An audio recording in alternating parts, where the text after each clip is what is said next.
Social media खोलेंगे इस वक्त तो आपको सिर्फ यही खबर आएगा, कहीं पर 200 रुपया में किसी की साड़ी खुल रही है, कहीं पर 100 रुपया में किसी का ब्लाउज खुल रहा है।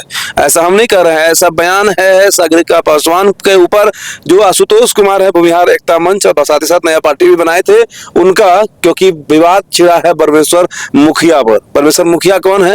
रणवीर सेना के संस्थापक थे, अभी फिलहाल इस दुनिया में नहीं है, लेकिन लोगों का, जानकारों का और मीडिया रिपोर्ट्स का कहना है कि 250 दलित महादलित की हत्या का आरोप जो है वो परमेश्वर मुखिया पर था, जिस कारण से कि उनकी हत्या बीवी और उनके सबको आरा से लेकर पटना तक पूरे जिला में घुमाया गया। इसलिए घुमाया गया क्योंकि भूमिहार और जो भी स्वर्ण समुदाय के लोग हैं उनको रिप्रेजेंट करते थे परमेश्वर मुखिया। और जब 1990 का शासनकाल था लालू जी का, तो उस वक्त में दलितों और महादलितों पर लोग कहते हैं कि बड़ा नरसंहार हुआ था। वजह क्या था पता नहीं, लेकिन वजह क्या है जो खबरें आती है वो हम थोड़ा बता दें तो पता चला था कि जिस हिसाब से लोग दलित पहले प्रताड़ित होते थे, उसी तरह से 1990 के समय में लोगों का कहना है कि दलित के द्वारा भी SC/ST केसों का या फिर किसी के जगह जमीन पर चढ़ने का आरोप ऐसा था। और उसी आरोप को सच साबित करते हुए, उसी जमीन को, जमींदार को बचाते हुए परमेश्वर मुखिया कमान संभालते थे और उसके बाद जो है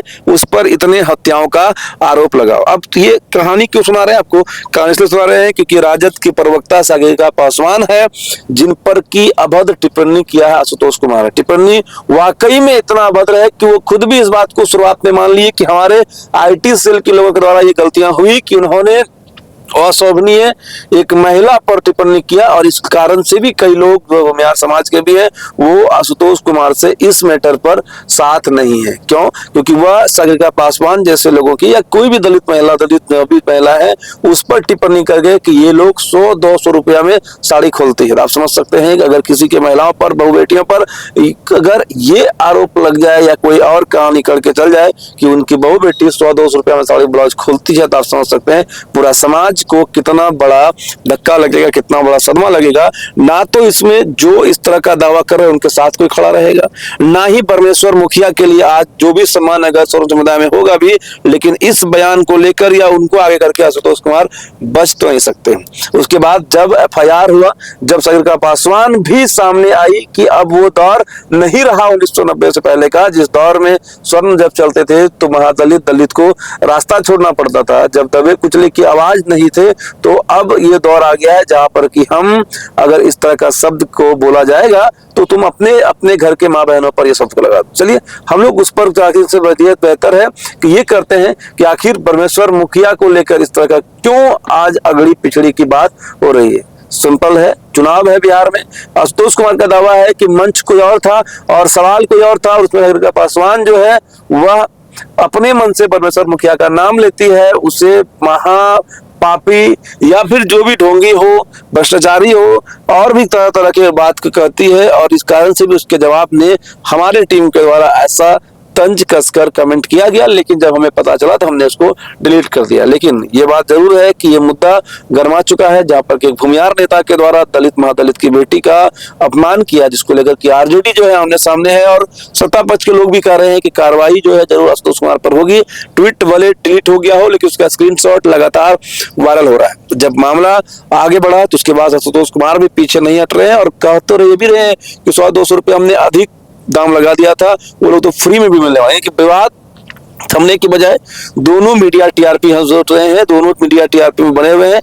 तो अब आप समझ चुके होंगे कि क्यों सागरिका पासवान और आशुतोष कुमार सामने है, क्योंकि बिहार में इस वक्त को जरूरत थी पिछड़ा, अति पिछड़ा और फॉरवर्ड बैकवर्ड करने की। तो लेकिन एक बात जो परमेश्वर मुखिया को लेकर दैनिक भास्कर का एक जो कटिंग वो वायरल हो रहा है, वो जरा हम आपको संक्षिप्त परिचय एक बता देते हैं। परमेश्वर मुखिया जो आरा से निकलकर पूरे बिहार की धरती पर, खासकर पटना तक की धरती पर एक बड़ा नाम हुए थे। किस कारण से हुए थे? तो 29 अप्रैल 1995 से 25 मई 1996 तक रणवीर सेना पर 38 हत्या के आरोप है। दूसरी ओर 11 जुलाई 1996 से को 21 लोगों की गर्दन रेत कर हत्या का आरोप है। 31 दिसंबर 1997 को जहानाबाद में 59 लोगों की हत्या का आरोप है। 25 जनवरी 1999 को फिर जहानाबाद के अरवल में 23 लोगों की हत्या का आरोप है।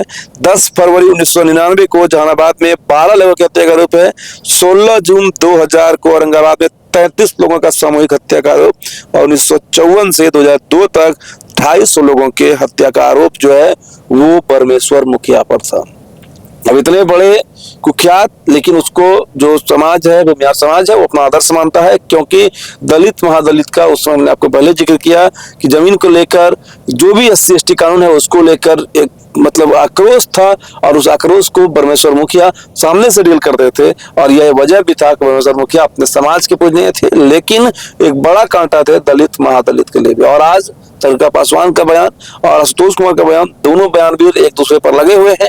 और इसी बीच में आप दलित महादलित को लेकर ये टिप्पणी जो आशुतोष कुमार ने किया है उसको लेकर क्या अपनी राय रखते हैं? क्या 100-200 रुपया वाला बयान आशुतोष कुमार ने जो दिया वो किस आवेश में दिया होगा, लेकिन आवेश में ही निकलकर इस तरह की जो बोली आ रही है जिसको लेकर के मनुवाद पर सवाल उठ रहा है, उसके कैरेक्टर पर लेकर सवाल उठ रहा है, जातिवाद पर सवाल उठ रहा है, वो किस हद तक रहा?